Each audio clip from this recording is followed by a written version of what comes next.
हूं आपके साथ वैष्णवी द्विवेदी। खबरों में आगे बढ़ेंगे और दिल्ली पुलिस की बड़ी कामयाबी मिली है। दिल्ली पुलिस को पुलिस ने आईएसआईएस मॉड्यूल का आतंकी गिरफ्तार किया है। आतंकवादी की पहचान रिजवान अली के रूप में हुई है। जांच एजेंसी एनआईए ने उस पर 3 लाख रुपए का इनाम घोषित किया था।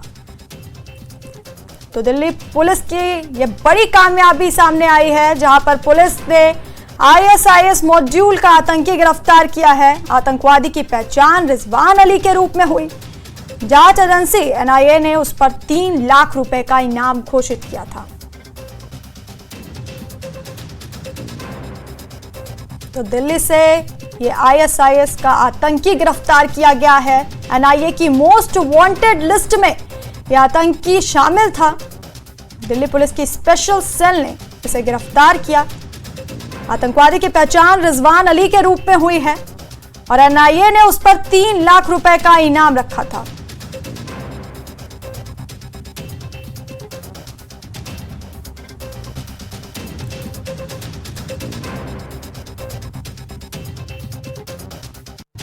दिल्ली पुलिस की स्पेशल सेल ने एक ऐसे आतंकी को गिरफ्तार किया है जिसकी तलाश केंद्रीय जांच एजेंसी एनआईए के द्वारा पिछले काफी समय से की जा रही थी। गिरफ्तार आतंकी का नाम रिजवान अली है और जिस तरह से रिजवान अली की अगर बात करें तो इसका संबंध आतंकी संगठन आईएसआईएस के साथ में बताया जा रहा है और खासतौर पर आईएसआईएस के जो पूरा मॉड्यूल है उस मॉड्यूल से इसका कनेक्शन जो है वो जुड़ता हुआ नजर आ रहा है। तो इस मामले में जिस तरह से 15 अगस्त के ठीक पहले इस आतंकी को गिरफ्तार किया गया है और इस आतंकी से संबंधित तमाम इन्वेस्टिगेशन की जो प्रक्रिया है उसको आगे बढ़ाया जा रहा है। तो एक तरह से कह सकते हैं कि दिल्ली पुलिस के लिए निश्चित तौर पे बहुत बड़ी कामयाबी है। लेकिन जब इस मामले में आरोपी को कोर्ट के पेश किया जाएगा, उसके बाद इस आरोपी के बारे में बताया जाएगा कि इसके खिलाफ किस तरह से तमाम सबूतों को इकट्ठा किया गया है, किस तरह से इस मामले में तमाम जो पूछताछ की प्रक्रिया हुई है और खासतौर पर जब इस आतंकी का इंट्रोगेशन रिपोर्ट बनेगा तो उसके बाद निकल के कई जो राज हैं वो सामने आ सकते हैं। और खासतौर पर यह जानना बेहद जरूरी है कि इस आतंकी का किन किन राज्यों में कनेक्शन है और किन किन लोगों के संपर्क में था। राजधानी दिल्ली या एनसीआर की बात करें या कुछ अन्य दूसरे राज्यों की बात करें तो किन किन राज्यों में किस तरह के बड़े साजिश को अंजाम देने की फिराक में था। तो इन तमाम मामलों पर स्पेशल सेल के द्वारा फिलहाल पूछताछ की जा रही है और सबसे पहले इस आरोपी को जब कोर्ट में पेश किया जाएगा उसके बाद इसकी रिमांड ली जाएगी और रिमांड के बाद आगे की पूछताछ की जाएगी। तो निश्चित तौर पर कहा जा सकता है कि रिजवान अली, जिसके खिलाफ 3 लाख रुपए का इनाम भी घोषित किया गया था और जांच एजेंसी के द्वारा पिछले काफी समय से इसकी तलाश की जा रही थी, लेकिन जिस तरह से दिल्ली पुलिस की स्पेशल सेल ने 15 अगस्त के ठीक पहले जिस तरह से इसको गिरफ्तार किया गया है, कहा जा सकता है कि इस मामले में जैसे जैसे तफ्तीश का दायरा आगे बढ़ेगा आने वाले दिनों में इस मामले में कई खुलासे देखने को मिल सकता है। वीडियो जर्नलिस्ट सोनू मंडल के साथ शंकर आनंद, न्यूज 18 दिल्ली।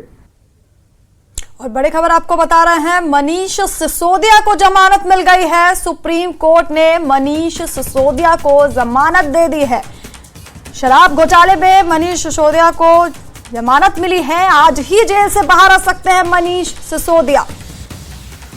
10 लाख के बेल बॉन्ड पर उन्हें जमानत मिली है। सुप्रीम कोर्ट ने मनीष सिसोदिया को शराब घोटाले में जमानत दे दी है और 10 लाख के बेल बॉन्ड पर उन्हें यह जमानत मिली है।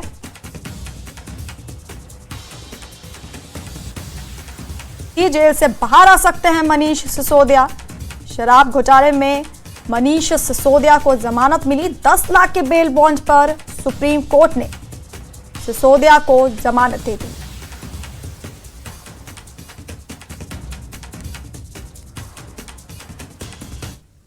देखिए, ये सत्य की जीत हुई है और मैंने जैसा पहले से कहा कि इस मामले में कोई भी तथ्य, कोई भी सत्यता नहीं थी। जबरदस्ती हमारे नेताओं को पकड़ पकड़ के जेल में रखा गया। मनीष सिसोदिया जी को 17 महीने तक जेल में रखा गया।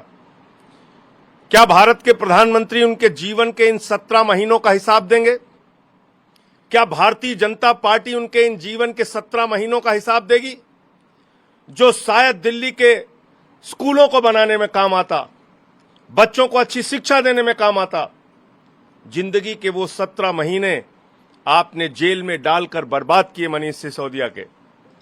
माननीय सर्वोच्च न्यायालय का हृदय से आभार है, सर झुका के नमन है कि लंबे इंतजार के बाद न्याय मिला, एक फैसला आम आदमी पार्टी के पक्ष में, मनीष सिसोदिया जी के पक्ष में, और एक एक कार्यकर्ता इस फैसले से उत्साहित है। एक एक देशवासी, दिल्ली का नागरिक इस फैसले से खुश है।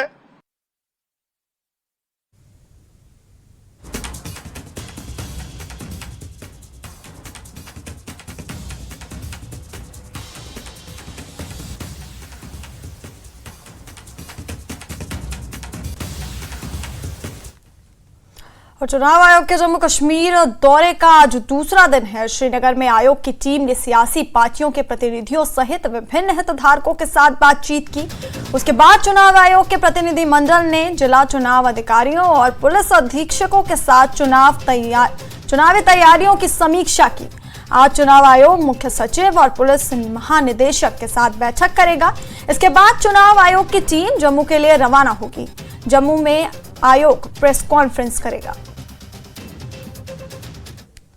आज इलेक्शन कमीशन ऑफ इंडिया की टीम जम्मू पहुंचने वाली है। उससे पहले जो सिक्योरिटी ग्रिड है उसको टाइट कर दिया गया है। आप देख सकते हैं कि तमाम वो जो सिक्योरिटी अरेंजमेंट्स हैं वो प्लेस कर दिए गए हैं ताकि आज जो इलेक्शन कमीशन ऑफ टीम है उसकी सिक्योरिटी को सुनिश्चित बनाया जाए। और साथ में उसके साथ ही जो इन्फोर्समेंट एजेंसीज के सीनियर ऑफिशियल्स यहाँ पे पहुंचने वाले हैं उनकी भी सिक्योरिटी को जो है यकीनी बनाने के लिए तमाम निर्देश जो है यहाँ मौके पे सीनियर ऑफिशियल्स जो पहुंचे हैं उन्होंने दिए हैं। क्योंकि आज आर्मी, BSF, पुलिस, तमाम इन्फोर्समेंट एजेंसीज के सीनियर ऑफिशियल्स के साथ बातचीत होगी। इलेक्शन कमीशन ऑफ इंडिया 2 दिवसीय अपने विजिट पे जम्मू कश्मीर में है। कल कश्मीर में विभिन्न जो पॉलिटिकल पार्टी हैं उनके रिप्रेजेंटेटिव से बातचीत हुई और आज जम्मू में तो जो इनकी मीटिंग होनी है वो लगभग 12 बजे वो यहाँ पहुंचेंगे। उसके बाद मीटिंग शुरू होगी। उसके बाद 2:30 बजे एक प्रेस कॉन्फ्रेंस को भी खिताब किया जाएगा। लेकिन उससे पहले आप देख सकते हैं कि जम्मू में जो वेन्यू है उसके आसपास जो सिक्योरिटी ग्रिड है उसको काफी पुख्ता किया गया है, टाइट किया गया है। आसपास जो है चाहे वो ट्रैफिक के इंतजाम है, चाहे वो सिक्योरिटी के इंतजाम है, तमाम इंतजामों को जो है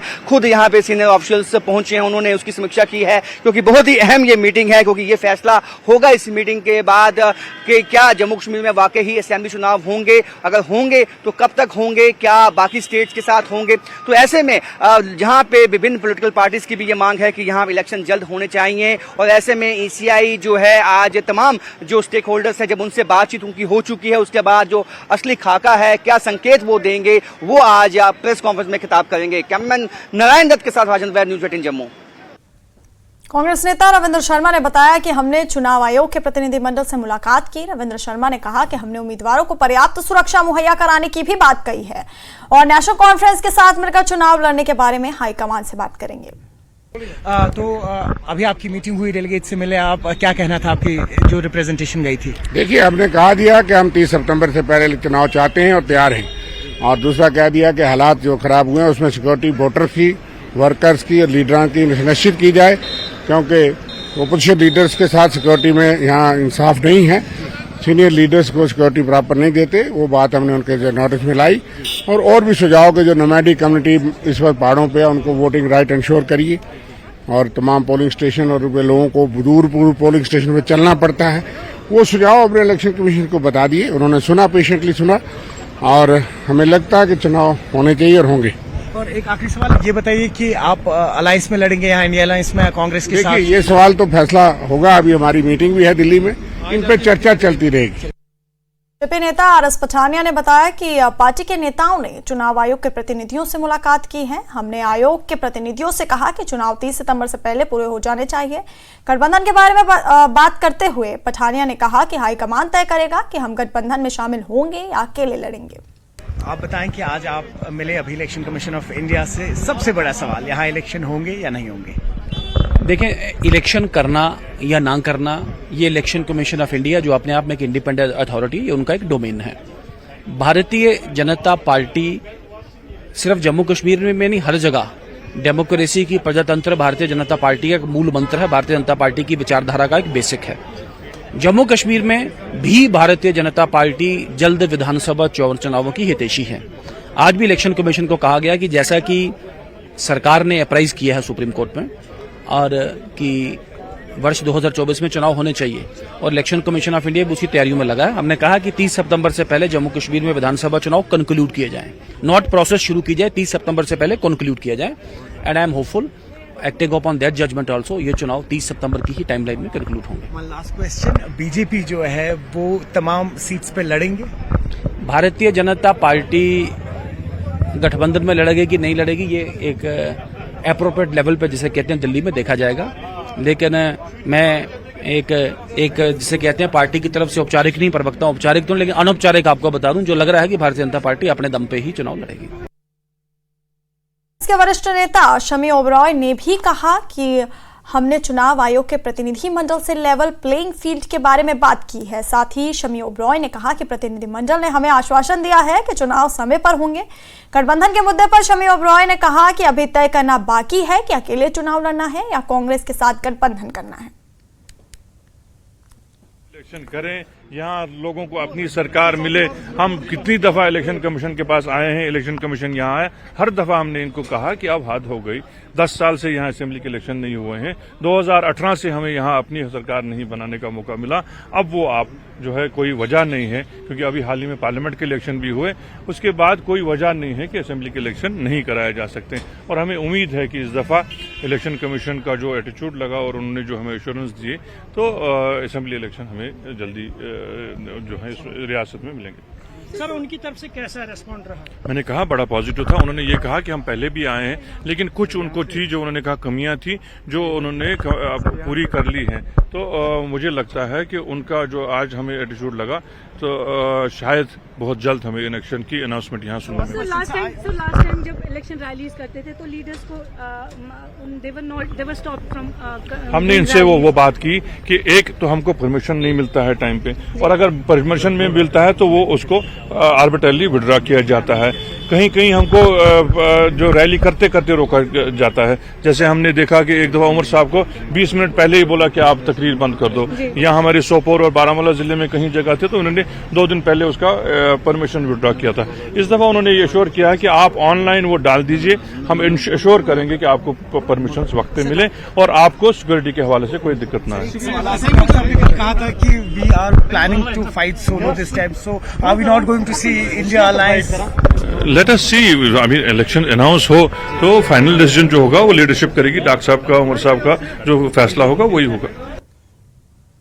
पीपल्स डेमोक्रेटिक पार्टी के नेता खुर्शीद आलम ने चुनाव आयोग के प्रतिनिधिमंडल से मुलाकात के बाद कहा कि हम बैठक से काफी संतुष्ट हैं, लेकिन हम सिर्फ बैठकें नहीं चाहते हैं। खुर्शीद आलम ने कहा कि हम अब विधानसभा चुनाव की अधिसूचना चाहते हैं। चुनाव आयोग के प्रतिनिधिमंडल ने हमें आश्वासन दिया है कि चुनाव जल्द होंगे। मिले आप, बात हुई आपकी? Very satisfied. I am satisfied with the election. I will get satisfied with the notification. I have told the commission, I have submitted the commission.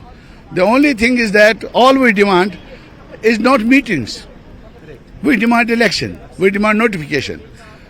And I hope, मैंने उनको कहा, मैं उम्मीद करता हूँ कि ये हमारी आखिरी मुलाकात होगी रियासती असेंबली से पहले। कश्मीर अध्यक्ष सैयद अल्ताफ बुखारी ने बांदीपोरा के मलिंगम इलाके में हजरत नंगा बाजी की दरगाह पर हाजिरी दी। इस दौरान सैयद अल्ताफ बुखारी ने कहा कि लोग वर्षों से चुनाव का इंतजार कर रहे थे। हमारे मुतालबा तो एक ही है, इलेक्शन करिए। लोग 10 साल से इंतजार कर रहे हैं, वो अपने नुमाइंदे चुनने के लिए उनकी कोशिश यही है 10 साल से कोई उनके नुमाइंदे चुने जाएं। मुझे लगता है इलेक्शन कमीशन लोगों की उम्मीदों पे खरा उतरेगा और इलेक्शन का ऐलान करेगा। रुकेंगे एक छोटे से ब्रेक के लिए, बने रहिए हमारे साथ।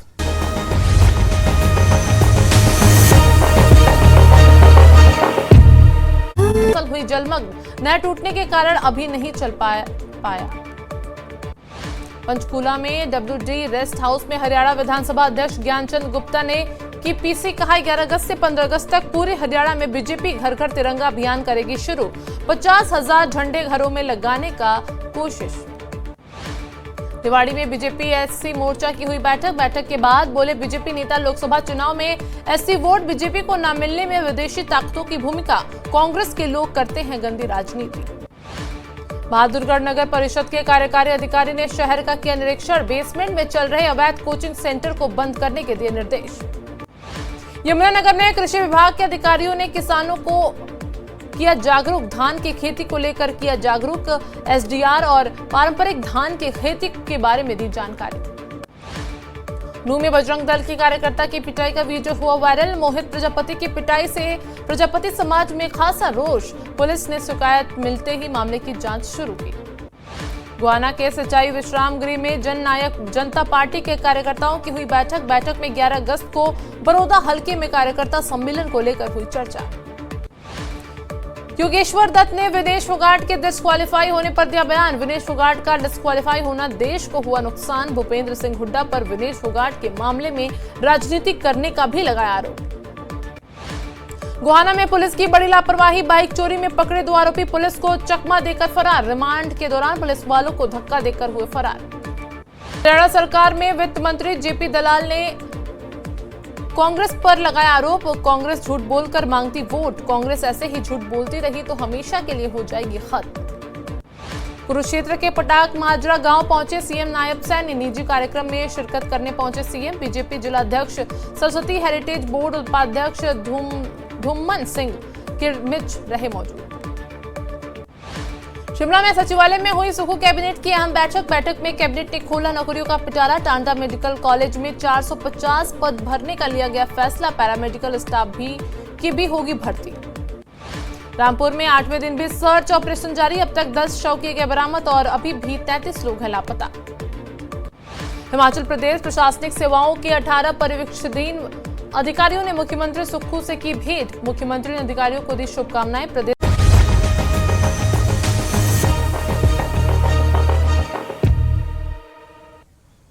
ब्रेक के बाद आपका स्वागत है। खबरों में आगे बढ़ेंगे और बीजेपी की घोषणा पत्र समिति की ओर से एक प्रेस कॉन्फ्रेंस का आयोजन किया गया। सुनील शर्मा ने चुनाव के मुद्दे पर कहा कि बीजेपी चुनाव के लिए हमेशा तैयार है। हम लोगों की शिकायतों के आधार पर घोषणा पत्र तैयार करेंगे। लोग जिला मुख्यालय पर आकर अपनी शिकायत दर्ज करा सकते हैं। सुनील शर्मा ने आगे बताया कि जो लोग मुख्यालय नहीं आना चाहते वो टोल फ्री नंबर पर भी अपनी शिकायत दर्ज करा सकते हैं।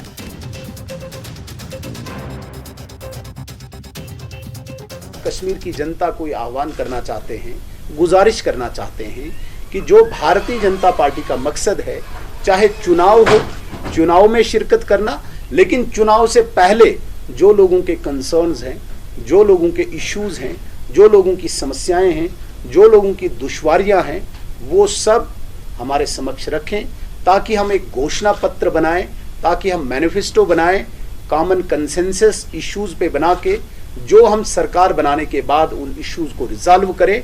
तो आपके चैनल्स के माध्यम से हम सारे कश्मीर के समस्त लोगों को आह्वान करना चाहते हैं, भारतीय जनता पार्टी की ये टीम आपके दरवाजे पे डिस्ट्रिक्ट हेडक्वार्टर्स पे आएगी। आप सब लोगों से निवेदन है, आप डिस्ट्रिक्ट हेडक्वार्टर्स पे आ सकते हैं, अपने इश्यूज को लेके, अपनी परेशानियों को लेके हमारे समक्ष आप चर्चा कर सकते हैं, रिटन मेमोरेंडम भी दे सकते हैं, ताकि हम सब इसको कंपाइल करके, हमारी डेडलाइन 15 अगस्त तक है, 15 अगस्त तक हम कंपाइल करके एक रिपोर्ट तैयार करें जो हम दिल्ली भेज के इसको घोषणा पत्र का एक रूप दे, एक शक्ल दे, एक आकार दे। ये हमारा मकसद है। डेमोक्रेटिक प्रोग्रेसिव आजाद पार्टी के महासचिव अब्दुल मजीद वानी ने कहा कि लोगों को भारत के चुनाव आयोग से बहुत उम्मीदें हैं। जनता को अपनी सरकार दिलाने का समय आ गया है। इसके साथ ही अब्दुल मजीद वानी ने कहा कि इस बार जम्मू कश्मीर में चुनाव ना कराने के लिए कोई बहाना नहीं बनाया जाना चाहिए।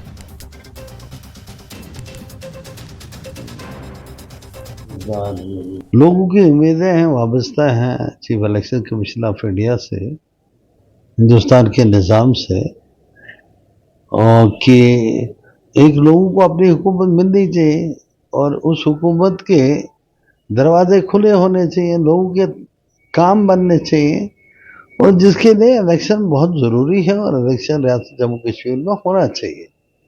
अब ये है कि इस वक्त सिनेरियो क्या है क्या नहीं है ये सरकार जानती है या chief election commission of India जानता है कि किस हद तक वो इसको मानकर चलेंगे कि पिछले दिनों कुछ वाक़ात हुए हैं, कहीं उसका बहाना बनाकर ये मज़ीद इसको न बढ़ाएं।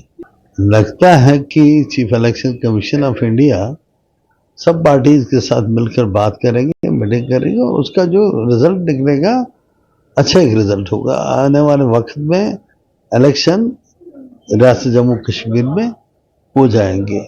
ये यही है कि एक सूरत सिचुएशन और सूरत हाल को मद्देनजर रखकर फैसले किए जाते हैं।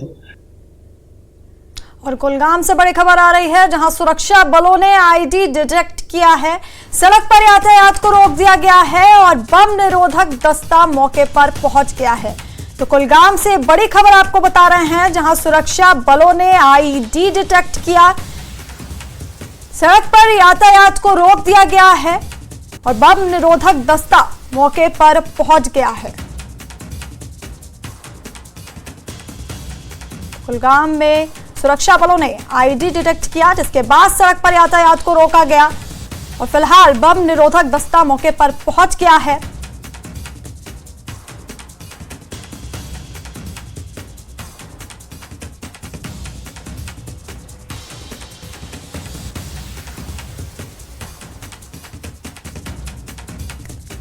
और इसी खबर पर हमारे सहयोगी जहूर रिजवी हमारे साथ है।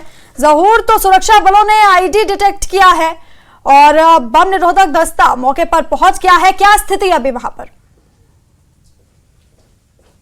बिल्कुल, मैं आपको बताऊं कि आज सुबह जो ये शोपियान अनंतनाग रोड है, यहाँ पे इस मकाम पे मैं कैमरामैन से कहूं वो दिखा सकते हैं आपको।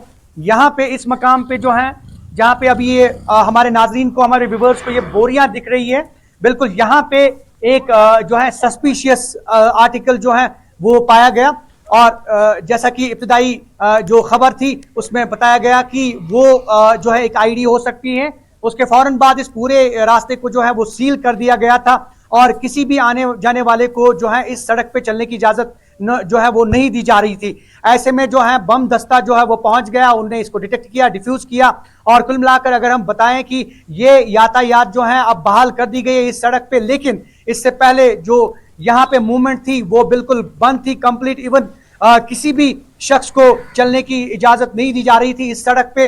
और यहाँ सुबह सवेरे जो है इस सड़क पे जो है एक सस्पिशियस जो एक प्रेशर कुकर है उसको पाया गया। उस प्रेशर कुकर को जो है वो डिटेक्ट किया गया और यहाँ पे हम आपको बताएं कि वो एक आईडी हो सकती थी और जैसा कि हमें इतला मिली थी, रिपोर्ट्स मिली थी, आप देख सकते हैं, बिल्कुल उसको डिफ्यूज किया गया। बाद में डिफ्यूज करने के बाद जो है इस सड़क पे जो है यातायात बहाल कर दी गई है, लेकिन उससे कबल जो है किसी भी शख्स को, किसी भी गाड़ी को इस सड़क पे चलने की इजाजत नहीं दी जा रही थी। और ऐसे हालात में कि जब ये जो सड़क है ये शोपियान को टच करती है, ये अनंतनाग को टच करती है और कुलगाम को टच करती है, मतलब 3 अजला की ये जो है अहम शाहरा है और इस शाहरा पे इस तरह से ये जो यहाँ पे एक सस्पिशियस आइटम का, सस्पिशियस चीज का होना जो है एक बहुत बड़ा चैलेंज था सिक्योरिटी फोर्सेस के लिए। लेकिन सिक्योरिटी फोर्सेस ने बर वक्त जो है उसको डिटेक्ट किया और यहाँ जो मकामी पुलिस है, फौज है और सीआरपीएफ जो है वो उन्हें जल्द से जल्द जो है इसको डिटेक्ट करके जो है वो डिफ्यूज कर दिया है और इस सड़क पे जो है यातायात बहाल कर दी गई है। लेकिन हम आपको बताएं कि ये जो सड़क है इससे पहले बंद थी और यहाँ पे किसी को चलने की इजाजत नहीं दी जा रही थी। अब ट्रैफिक बहाल हो गया है। इवन जो मीडिया रिपोर्टर्स हैं उनको भी, मीडिया वाले जो हैं उनको भी ये जो है इस पे चलने की इजाजत नहीं दी जा रही थी, आगे जाने की इजाजत, उनको रोका गया। लेकिन हम आपको बताएं कि यहाँ पे जो एक सस्पिशियस जो चीज थी उसके बाद उस मूवमेंट को आपको रोकना चाहूंगी। आपका बहुत बहुत शुक्रिया इस जानकारी हमें देने के लिए। और बारामूला से बड़ी खबर आ रही है, जहां नशा तस्कर को गिरफ्तार किया गया है, उसके पास से प्रतिबंधित पदार्थ भी बरामद किया गया। तो बारामूला पुलिस का नशे के खिलाफ ये अभियान, ये कार्रवाई की है पुलिस ने, जहां पे नशा तस्कर को प्रतिबंधित पदार्थ के साथ गिरफ्तार किया गया।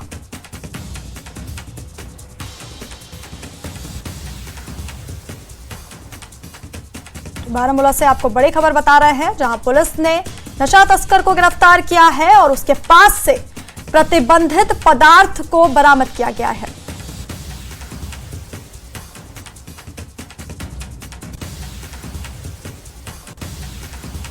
तो पुलिस की नशे के खिलाफ ये बड़ी कार्रवाई है, जहां पर नशा तस्कर को गिरफ्तार किया गया है और उसके पास से प्रतिबंधित पदार्थ को बरामद किया गया है।